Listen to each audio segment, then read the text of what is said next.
હિરણ્યકશિપુ એ પોતાના મહેલની અંદર આવી અને પોતાની રાણી કયાદુને કહે કે હું તપ કરવા જાઉં છું. તપ કરવા વનમાં જાય પણ અપશુકન થયા એટલે પાછો આવ્યો.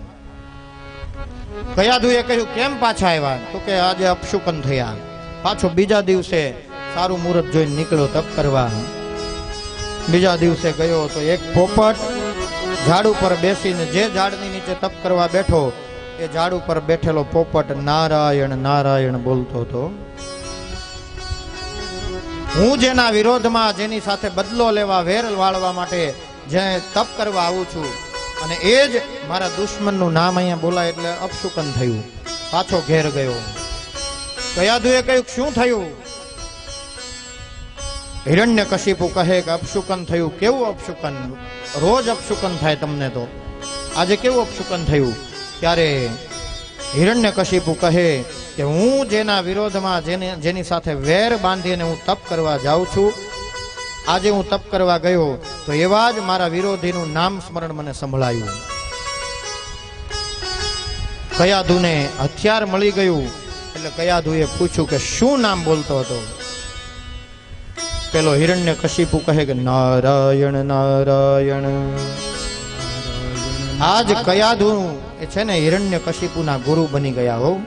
એને એક હથિયાર મળી ગયું કે આને મુક્તિ કેવી રીતે અપાવવા? રાક્ષસ છે. પણ પતિવ્રતા પત્ની, એને આજ હથિયાર મળી ગયું પતિનો ઉદ્ધાર કરવું. હે, પત્ની વારંવાર પૂછવા લાગ્યા કે શું કહેતો હતો પેલો પોપટ? વળી પાછો હિરણ્યકશિપુ કે નારાયણ નારાયણ નારાયણ નારાયણ, નારાયણનું નામ રટતો હતો વારંવાર.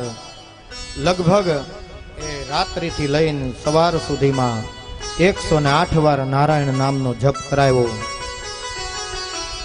બીજા દિવસે હિરણ્યકશિપુ પાછો તપ કરવા નીકળ્યો અને આ બાજુ કયાધુને ગર્ભ રહ્યો. ઇન્દ્રને ખબર પડી એટલે ઇન્દ્ર કયાધુનું હરણ કરવા આવ્યા. નારદજીએ રોક્યા, કેમ આનું હરણ શું કામ કરો છો? તો કે આના ઉદરથી આ દૈત્ય જન્મ આવવાનો, રાક્ષસ જન્મ છે અને રાક્ષસો જન્મી જન્મી અવતાર લઈ લઈ અને અમને દેવતાઓને પરેશાન કરે છે, એટલા માટે ઉદરમાં જ આને હું મારી નાખીશ. ઇન્દ્ર પાસેથી કયાધુને છોડાવ્યા અને નારદજી પોતાના આશ્રમે લઈ ગયા અને કયાધુના ઉદરમાં જે બાળક હતું એને કયાધુના ઉદરમાં દીક્ષા આપી દીધી. નારદજીએ પ્રહલાદજીના ગુરુ નારદજી થયા. કેમ? તો કે ઉદરમાં જ નારાયણ નામની દીક્ષા આપી દીધી.